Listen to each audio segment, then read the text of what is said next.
Hello there. Welcome to the Data Radio Show Holiday Specials. Well, I say specials, they're not really super special. I mean, everything we do is kind of special. You know what? I'm just rambling. Here's what's going on. Over the holiday period, we're going to be releasing content every day that's been created by Notebook LM, which is a tool that Google has that basically takes a whole bunch of information and finds a way to disseminate it in a really simple way for people to understand and then present it as a podcast. So we're giving it a bit of a test based on our Data Pro newsletter, which is completely free to sign up to. You can do that. It's in the description down below if you haven't done so already. So we've taken our newsletters from throughout the year and we've created these podcast episodes using Notebook LM. It's a really fascinating experience to see how they differentiate the information that's in there. So have a listen, see what you think of it, and don't forget to subscribe, share, tell everybody about what's going on, but also make sure that you spend some time to yourself these holidays and enjoy the season. We'll be back soon with some fantastic new episodes, but until then, check out this one. Hey everyone, ready for a deep dive into the world of data engineering? Always ready to geek out about data. Today we're tackling a combo that's practically legendary in the field: SQL and Python. Yes, the dynamic duo. Whether you're prepping for a project, brushing up on your skills, or just curious about this powerful pairing, we're going to break down why they work so well together. And we've got a great guide to help us out, an article from datapro.news published just last month, September 11th to be exact. It's titled 4 Python Libraries to Level Up SQL Integrations. Ooh, that sounds juicy. Always love discovering new libraries. Me too. We'll definitely unpack those libraries, but first, let's set the stage. I think a lot of people, myself included, tend to think of SQL as a relatively new invention, but I have a feeling you're about to burst that bubble. You're right about that. SQL's history goes way further back than most people realize. All right, spill the beans. How far back are we talking? Back to the 1970s, believe it or not. Ah, really? It was born at IBM, initially called SQL, which I kind of prefer, if I'm honest. SQL does have a nice ring to it. Right. Anyway, it was designed to interact with those early relational databases. But the real turning point was its standardization by ANSI and ISO. Ah, so that's when it really took off. Exactly. That meant companies weren't locked into proprietary systems. SQL could spread like wildfire and become the common language of data. Which it pretty much has.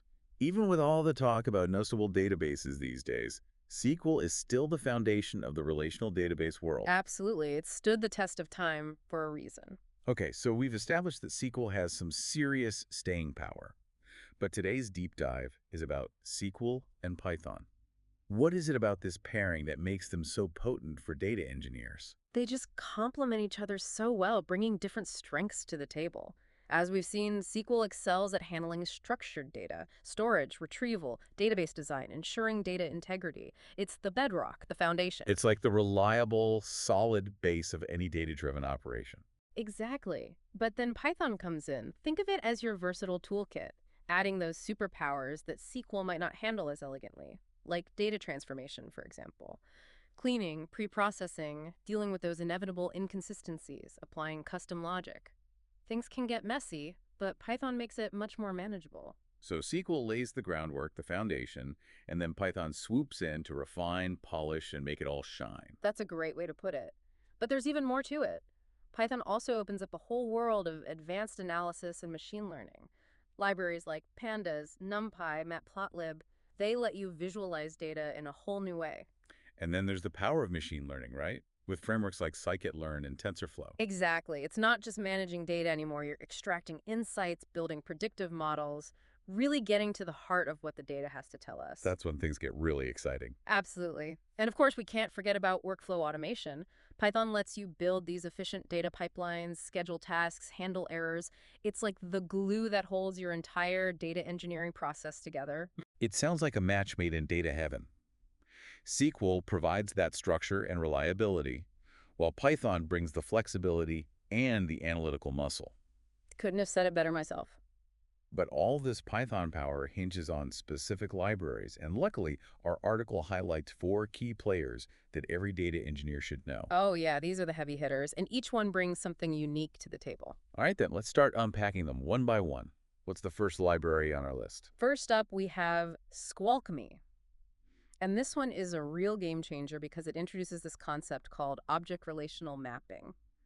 ORM for short. Okay, ORM. That sounds a little intimidating, to be honest. Can you break it down for us? What makes it so special? It's actually simpler than it sounds. Imagine you're building a website, where users have accounts. Got it. Pretty standard these days. Right. So instead of writing all this complex SQL to manage all that user data, ORM lets you interact with your database using Python objects. So you can create a user object in your code and set attributes like username and password. And then School Alchemy, behind the scenes, it handles all those messy database interactions for you seamlessly. So I'm writing Python code, but it's like magically talking to my SQL database without me having to wrestle with all those SQL queries. You got it. It makes your code way cleaner, more intuitive, easier to manage, too. It's pretty slick. And the best part, School Alchemy is database agnostic. Database agnostic. Meaning, Sorry, not familiar with that term. it's like a universal translator for your data interactions. It can talk to all sorts of databases, PostgreSQL, MySQL, SQLite, you name it. So if I decide to switch databases down the line, I don't have to rewrite all my code. Nope, you're good to go. Now that is some serious flexibility. Yeah. Okay, what's the next Python library we should have on our radar? Next up is Scicop G2. This one's the go-to library if you're working with PostgreSQL. If PostgreSQL is your jam, Scicop G2 is your best friend. I'm curious what makes it so special for PostgreSQL.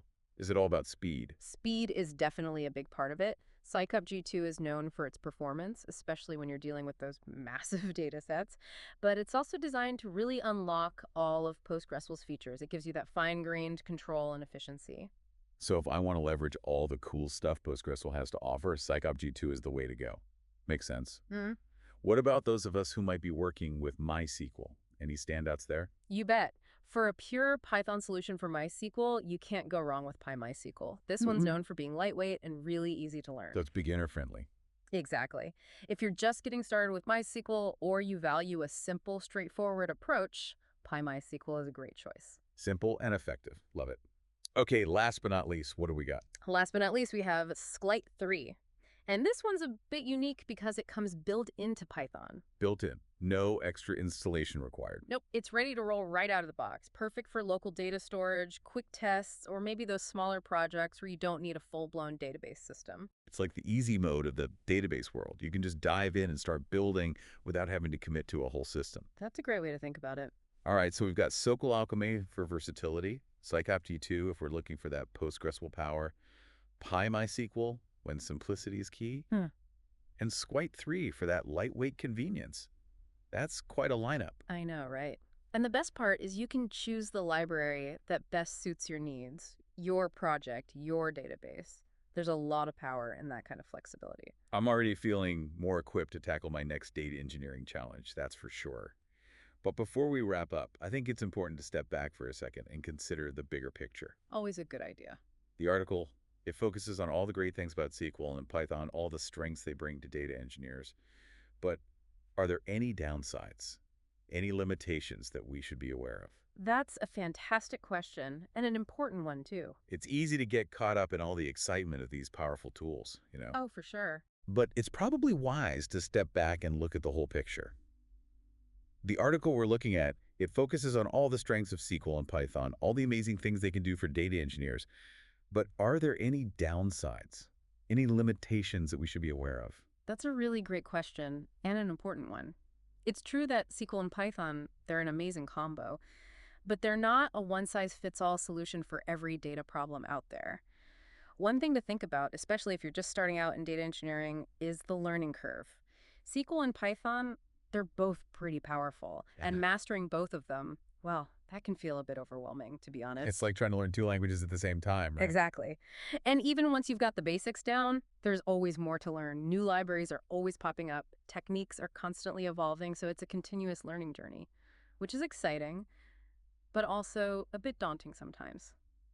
Another thing to keep in mind is the potential for complexity creep. Complexity creep. What do you mean by that? Well, it's easy to get carried away with all the cool things you can do with Python, right? Building these elaborate data pipelines and coming up with all these custom solutions. But sometimes that can lead to projects that become really difficult to maintain or debug down the road. Kind of a headache waiting to happen. So it's all about finding that sweet spot, right? That balance between power and simplicity. It's like Goldilocks and the Three Bears. You don't want it too simple. You don't want it too complex, you want it just right. Uh-huh, that's a perfect analogy. And it's also worth remembering that while SQL and Python, they really dominate the field, they're not the only players in the game. There are other tools out there, other approaches that might be a better fit for certain tasks or projects. It's all about choosing the right tool for the job. So it pays to stay curious, keep exploring. What are some of those other approaches that might be worth looking into? Well, it really depends on what kind of data you're working with and what you're trying to achieve. But you could dive into the world of NoSQL databases, for example, or maybe check out some cloud-based data warehousing solutions, or even explore some of those specialized data visualization tools. The key is to not be afraid to think outside the box and really find what works best for you. That's such a great point. Sometimes the best solution is the one you haven't even discovered yet. This has been such a fascinating deep dive into the world of SQL and Python for data engineering. We've covered so much ground, we've uncovered their history, explored why they work so well together, and even looked at some of the potential limitations and alternative approaches out there. And of course, we learned about those four powerful Python libraries: Squalchemy, scikub-2, PyMySQL, and Squite3. Each one with its own unique strengths and ideal use cases. No matter what your experience level is, no matter what kind of project you're tackling, there's definitely a library out there that can help you along the way. Exactly. So to our listeners out there, whether you're just starting your data engineering journey or you're already a seasoned pro, keep experimenting, keep learning, and keep pushing those boundaries. You never know what amazing insights or solutions you might uncover. And remember, the world of data engineering, it's vast and it's constantly evolving. So embrace that challenge of continuous learning, stay curious, and never stop exploring. Couldn't agree more. Happy beta wrangling, everyone.